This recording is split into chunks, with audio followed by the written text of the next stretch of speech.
Hi, welcome. I'm WA.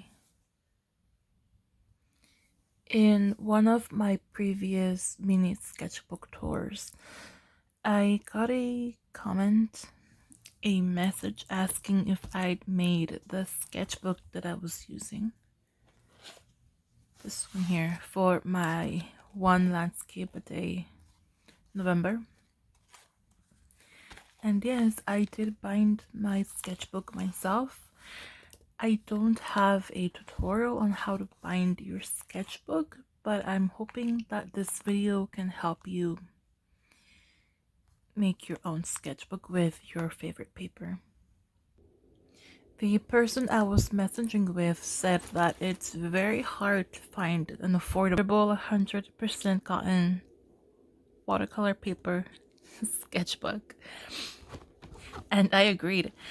I think Arches recently came out with their own water-bound sketchbook, and even though it is the same Arches quality paper, it's while great that they have the initiative to do that, it's nothing to write home about from what I've seen on the very limited reviews that I've seen for that sketchbook. They mentioned that it's very hard to find an affordable one, and nowadays where everything seems to be out of stock. Yeah. So how to bind your own sketchbook. You can use whatever your favorite paper is. It can be sketch paper, watercolor paper. Side tip note for Arches. I know that Arches is not the most wallet friendly supply. It is something that you go through very quickly in the watercolor media. This pad of 10 by 14 inches usually goes for $36 to $40 depending where you buy. A thing I do since I don't have the funds to buy everything, right? I wait until Michael's craft store emails out a 40% off coupon for a single item, and then I'll go to Michael's and buy this 10 by 14 pad of Arches for about $21 to $22, which is pretty great. Greater if you are able to keep an eye out on the sales Michaels has, where it's buy one get one free for their paper selection. If you can keep an eye out for that, then you'll still be paying maybe $30 to $36 for two. So if you divide that by two, it is still a very great deal. A 9 by 12 pad of Arches on Amazon sells for about $20. Sometimes I've seen it go down as low as 17. So I think this is a better option if you have a Michael's near you or another craft store that carries Arches and also gives out coupons once in a while. One of the reasons I like getting this 10 by 14 pad is that I like to take a sheet, cut it in half, and then take that half and fold it again. So I would end up with something like this. I can usually get 2 sketchbooks, dividing the pad by 6. So each pad carries 12 sheets. So I'll just take 6 of them, cut them to the size that I want, and usually I can get 2 sketchbooks for that. So 2 sketchbooks for $20 is pretty good if you're considering that it's 100% cotton watercolor paper. You can cut them to the size of your liking. They can be I like working with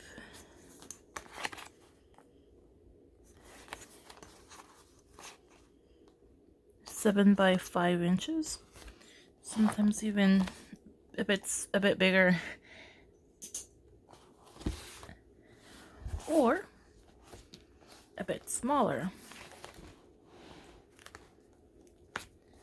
You can customize your cover for it. I like customizing the covers like this, and I'll even use different colored thread. Some of my sketchbooks have a little twine that goes around so that your sketchbook doesn't open.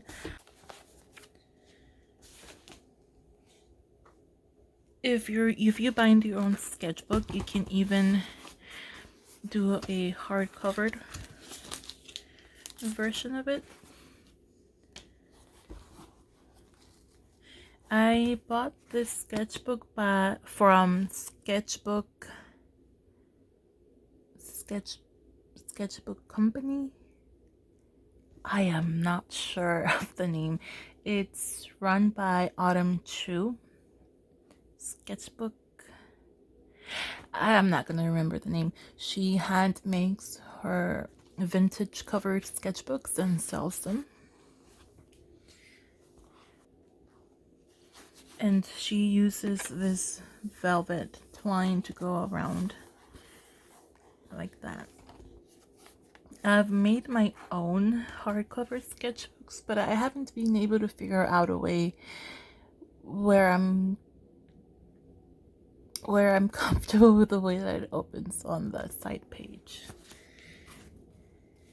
It's all about trial and error.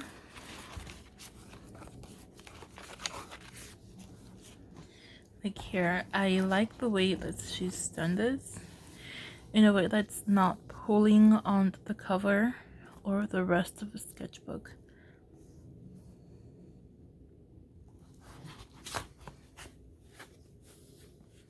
So yeah, you can make your hardcover sketchbooks as well.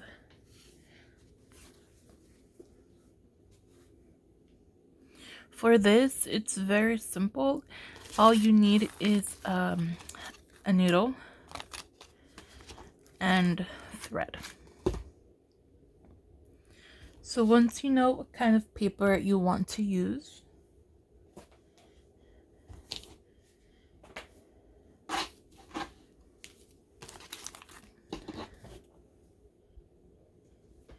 all you need to figure out next is the size measurement that you want. Right here, I am using, I think it's a 14 by 12 sheet of paper, and I've divided that out by half. Usually I'll use a blade to get a clean cut, but I'm not on a sturdy table right now, so I am going to use scissors.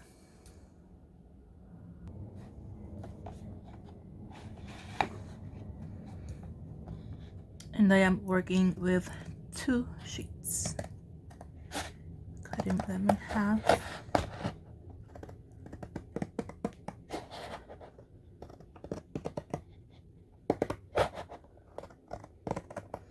Instead of using a blade or scissors, you can go for the deckled edge.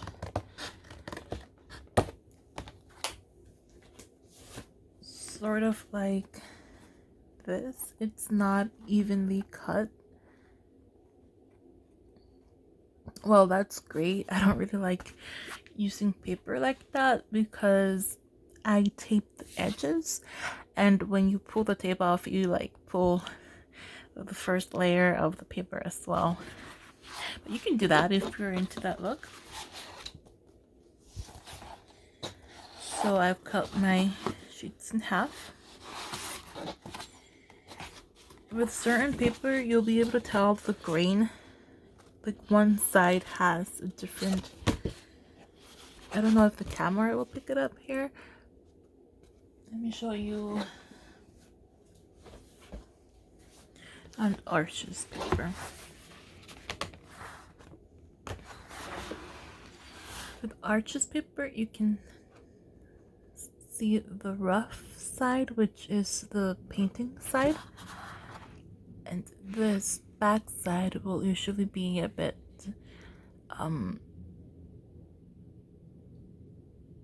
what's the word? It'll look more hot pressed, for lack of a better word. So you'll usually be able to tell which is the front and the back side of paper. But for different brands, it might be a bit more difficult, so just keep track of how you fold and lay your sheets. Okay, so I've cut it in half. Now I want to make myself a medium-sized sketchbook.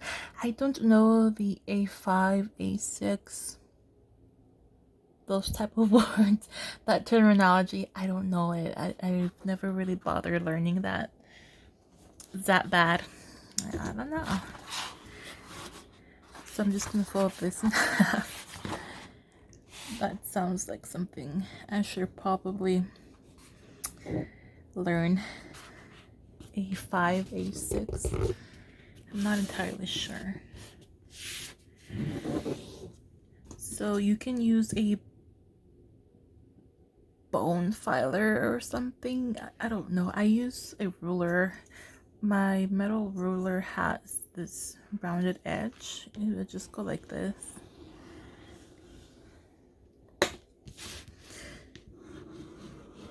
I make sketchbooks often enough. I should probably buy some proper materials for it, but I don't really bother with that. So this is going to be a signature. So you see how I just folded that up with the front, right? This is the front and this is the back. Just folded it like that.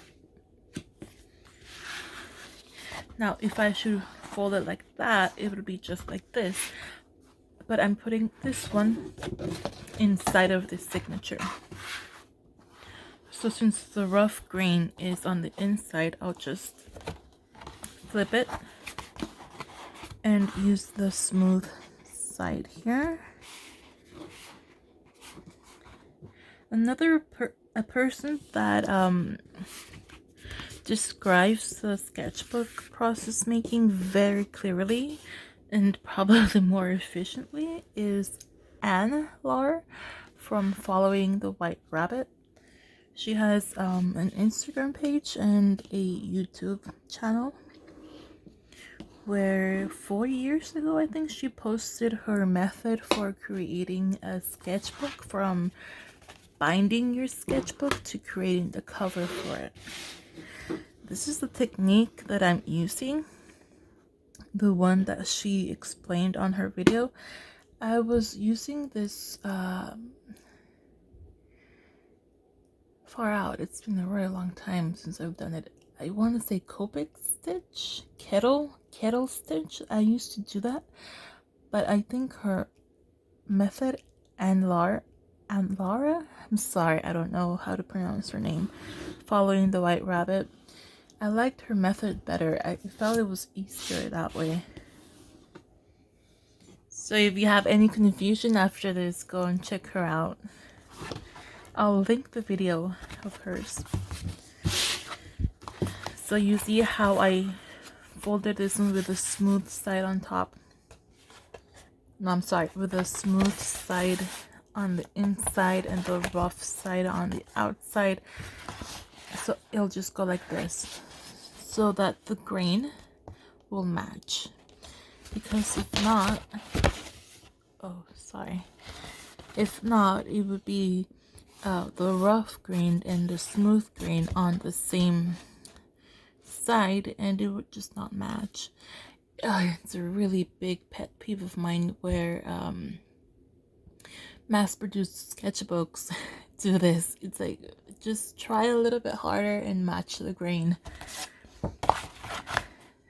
Like so.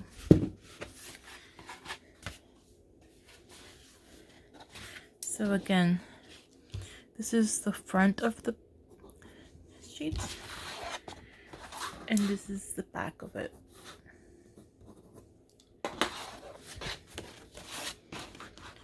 So just gonna fold,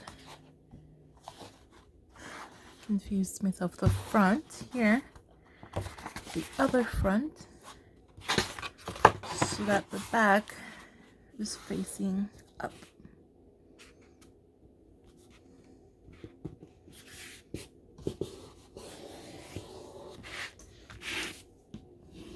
The first few times that you make your sketchbook, it's going to be a long process. It's going to take a long time, but the more you do it, the faster it goes. So again, this is the front. But now you want to flip it to the back. And you want to fold it like this, so that the front is facing up.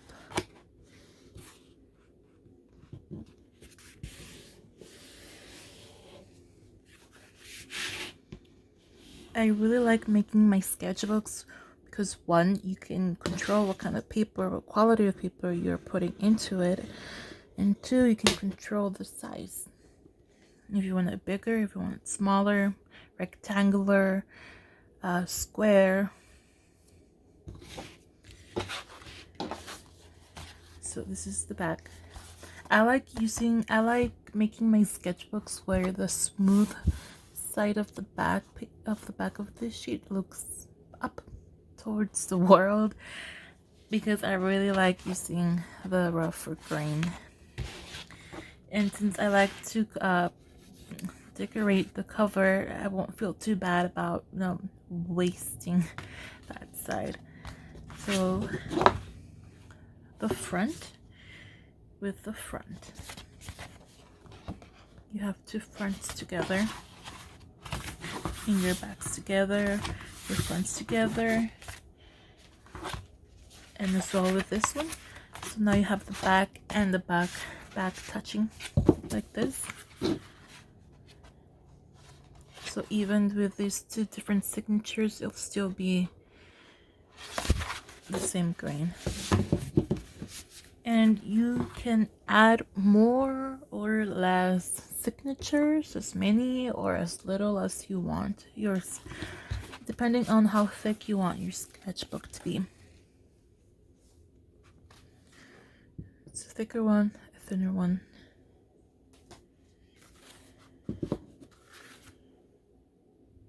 Once you have all the signatures that you want, you're ready for the next step. What I'd like to do is get a clip and then just clip the signatures together. Just make them tight. Now, there are different ways that you can do this. I feel that the more together stitches you do, the tighter the binding will be, and the more apart the stitches are, the a bit looser it'll be. I like to start with let's start with the edge. I like having a closer stitch to the edge here, and my lighting is going down, so I might have to fix that soon. Hold on. Is this better? I don't know. I've been meaning to invest in a lamp, but I can't justify the expense right now. Moving on. So just mark where your stitches are gonna go. I've been enjoying a tighter bound sketchbook So I might have to make this the binding. And then after you have your edges, find your perceived middle. I'm not gonna spend the time measuring, you know, like making sure, oh, this is exactly the same amount of centimeters apart. No. You can if you want. Definitely you can. But I'm not. I'm not too bothered.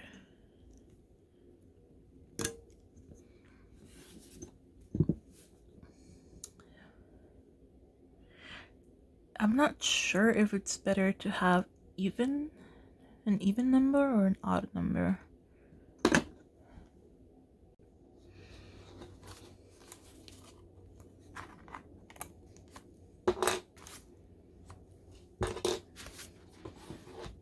Now, you can use a few different things here. I like using this big needle.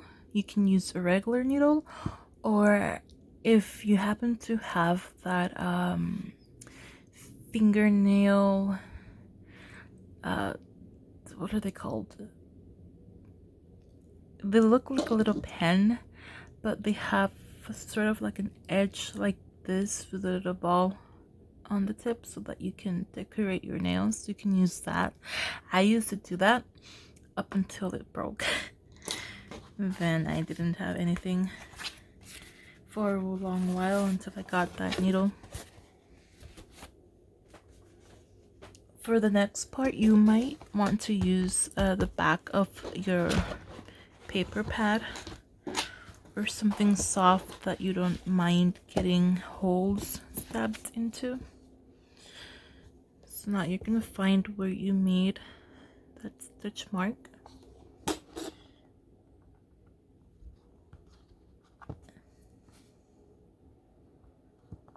You're just gonna press.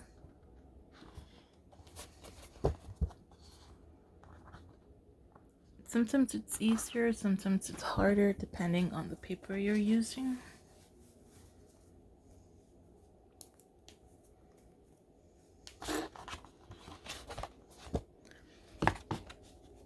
Make sure both of your sheets are aligned.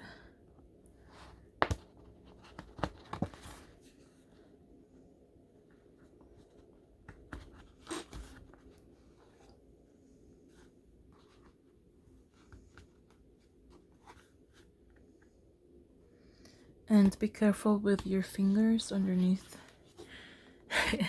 I've been stabbed plenty of times. It's never fun. You can use a thumb, what are they called? Thimble?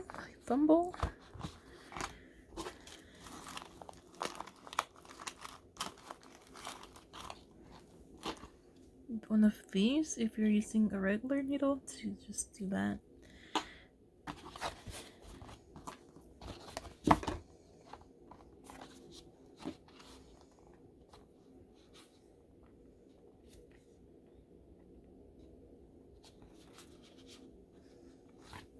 Nope.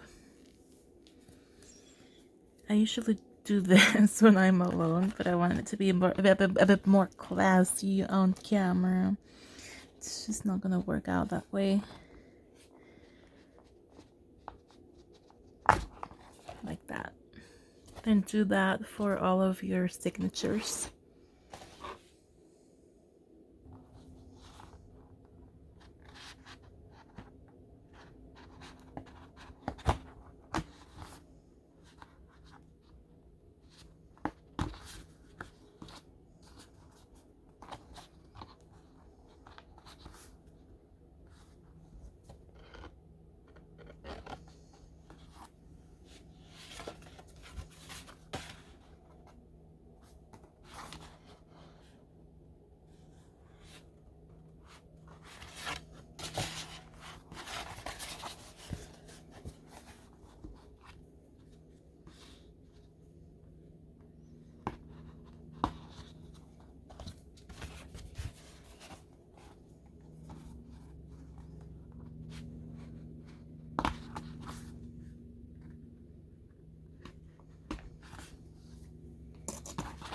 Okay, with that done,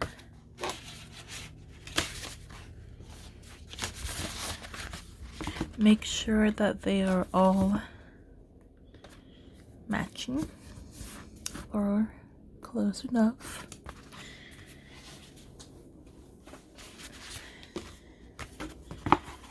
Take 2 of your signatures, and what Following the White Rabbit does, what she taught me that was a very great idea, is with your clip, you clip both signatures together to keep them from flying apart, like that. Now comes my favorite part, using your thread, choosing your thread. You can go with this thicker yarn or using regular thread.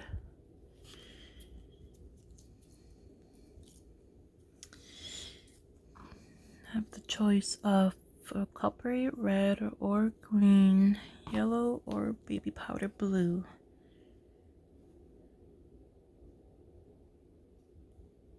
I think I want green. So what I like to do is measure my thread, the length of the spread of my arms,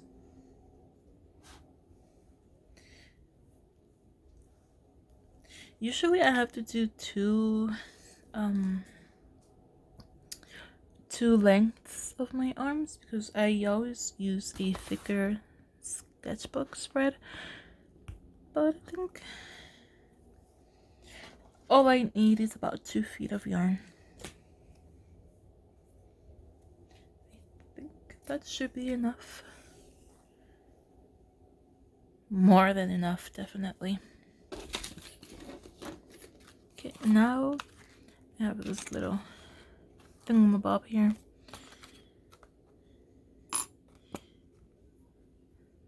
Since my needle was thick, I don't really think it matters what size of needle.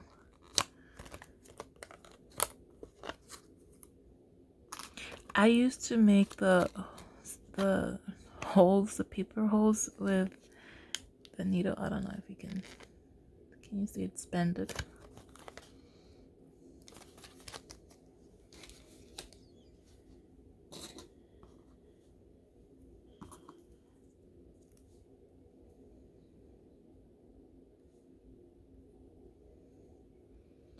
You're gonna put your thread through your needle.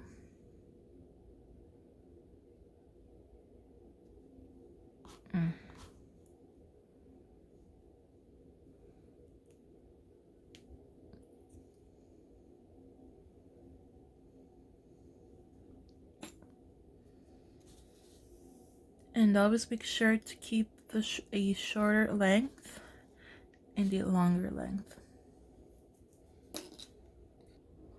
I'm sure Anne-Laure can do a better job at demonstrating this, and I'm sure she did. Basically, you just put your thread through one of the signatures here.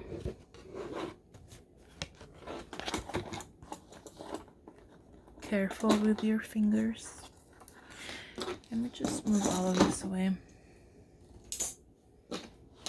Okay.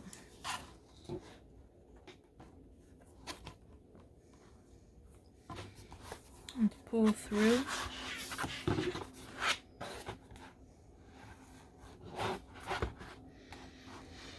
And what I liked about her technique is that she left a little tail at the end right here.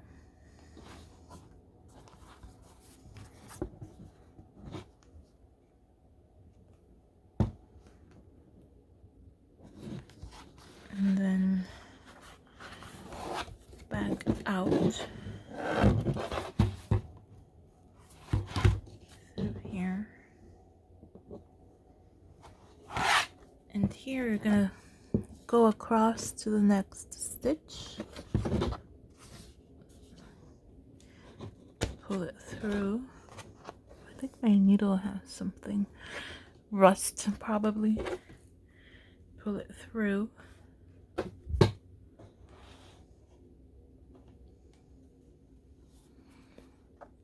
Jump over.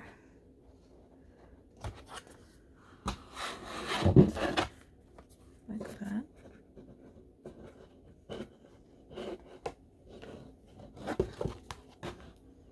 My needle got stuck there. Pull it through.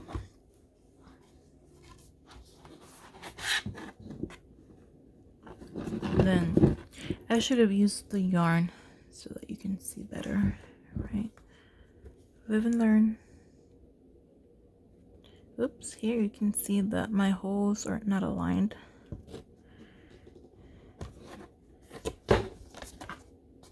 I don't really care. Something happened here.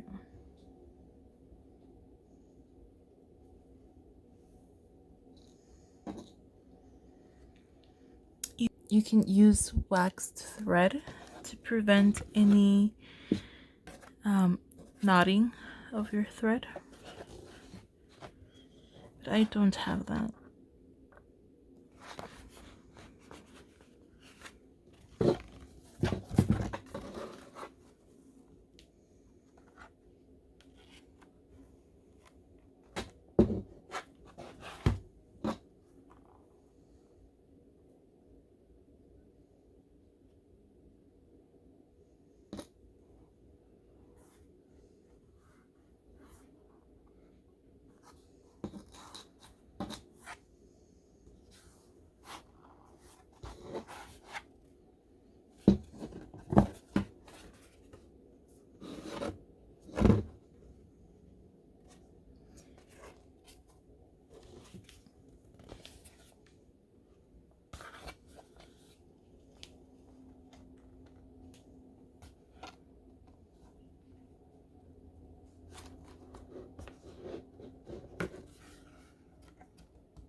Now that you're here, you're just gonna continue like before.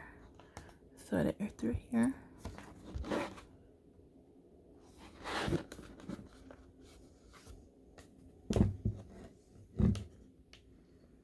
Go back across.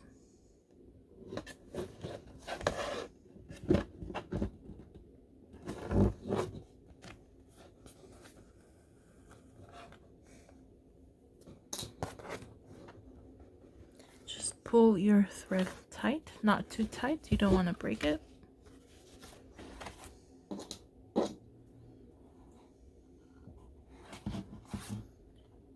Do the same here.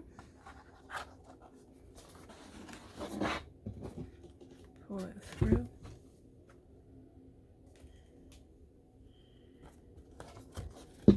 Go across.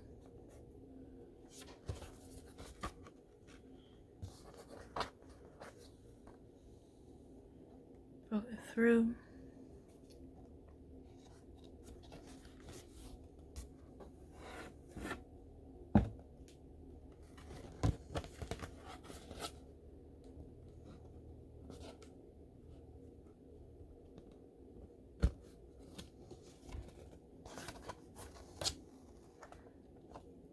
If that happens, I think that's fine. It's a handmade sketchbook.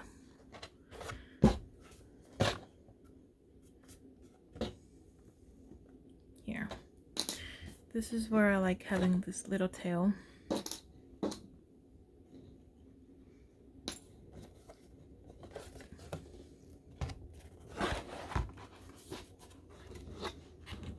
Now unclip your signatures.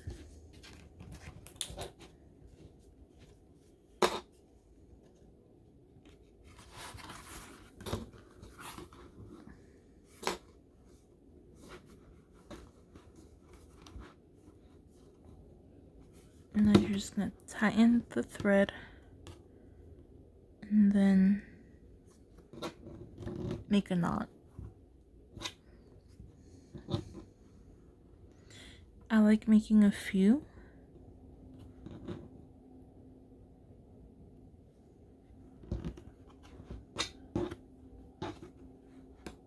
And there you have it.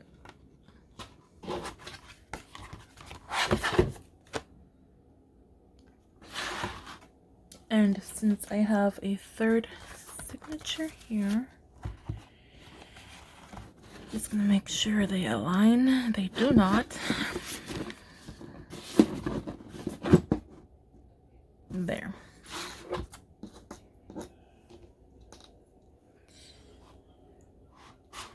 So now here.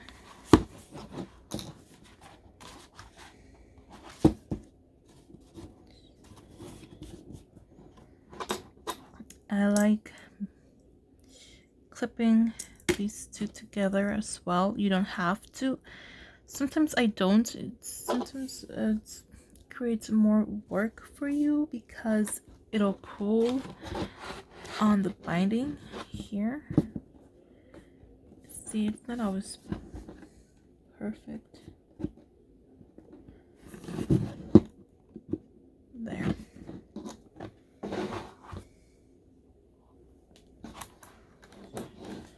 So just the same, you're just gonna cross over here.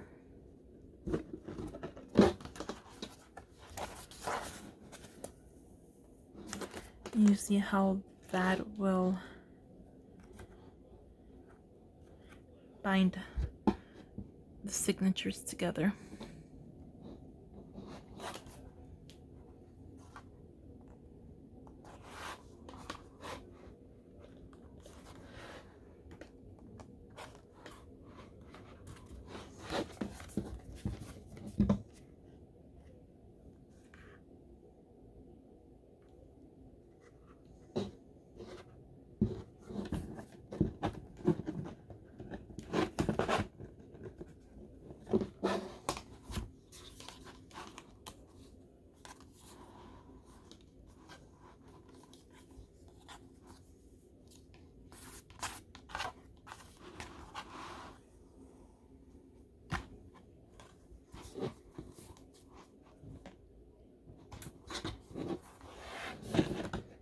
Now here.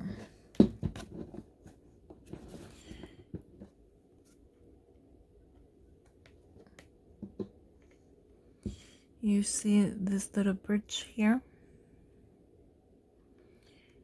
You're gonna stick your needle through there.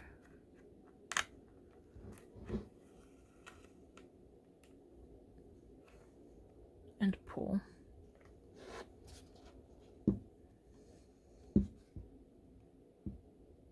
Now go back in.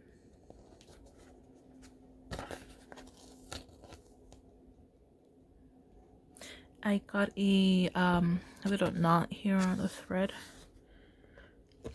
I'm not bothered by it, but if you are, you can just dissolve that knot.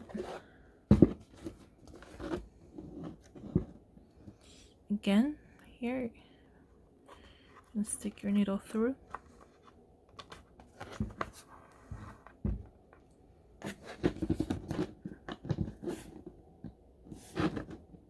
And pull. This will help you for if you're using more signatures. Instead of pulling your needle here, you'll pull it through here and then go into the other signature.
I am seeing my mistake here.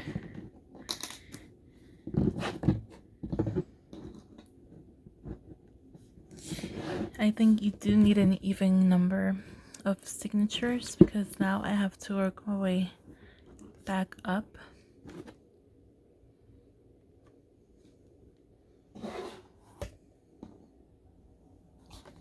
Here is if he had another signature.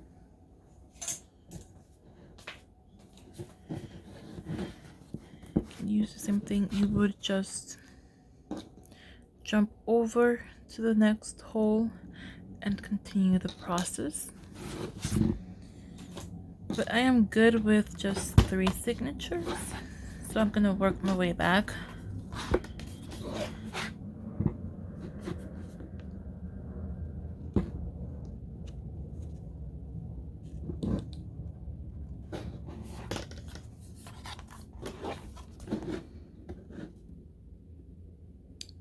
You could just make a knot here and then just cut off the rest of the thread.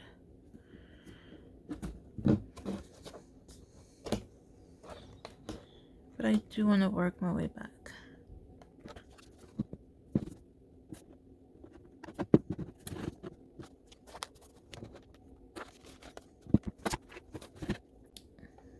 So it is better if you have an even number of signatures to work with.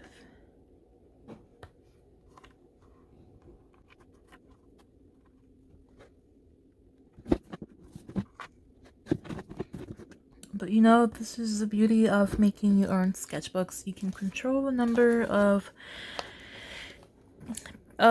pages, signatures, how many pieces of paper you want in your signatures as well. If you want 2, you can have 2 papers. If you want 3, you can have 3. Although I will tell you that it is more tough to make the holes in your paper if you're using more than 2 signatures, and then they will almost never lay flat.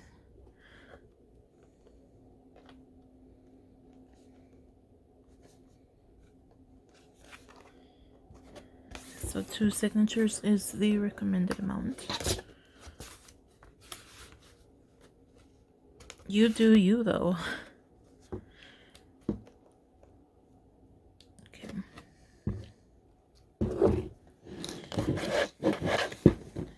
So then when you're back to your tail here, I think I'm done with the needle.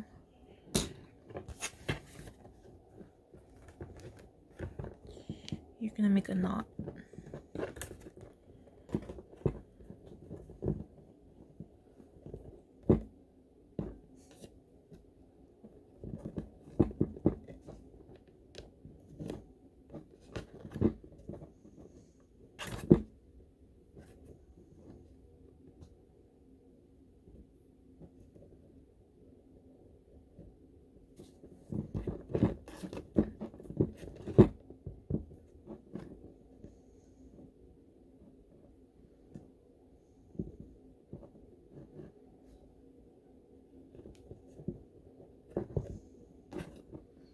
Did that even make a knot?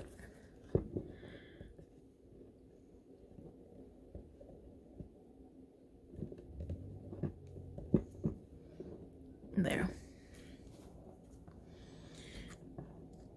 You can leave the tails here in case you want to add more paper to your sketchbook. You can always just make a knot here and continue forward.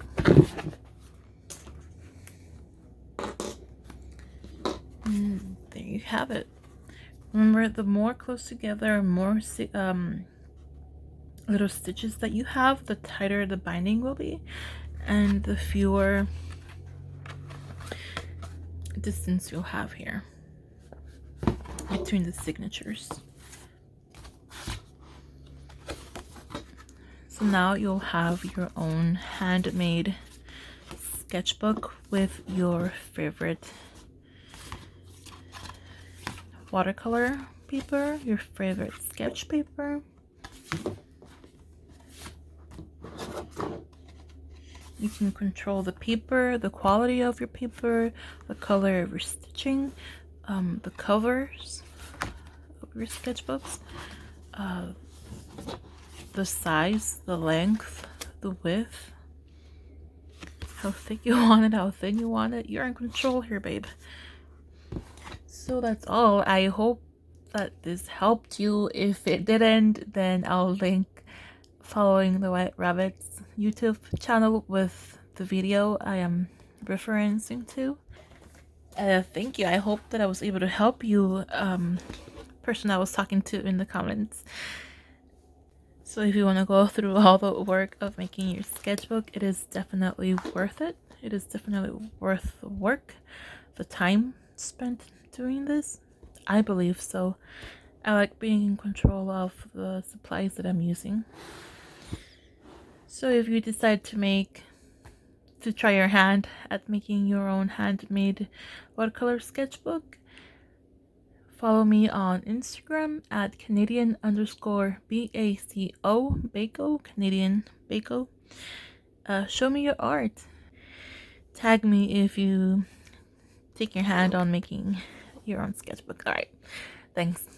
Bye. Until next time.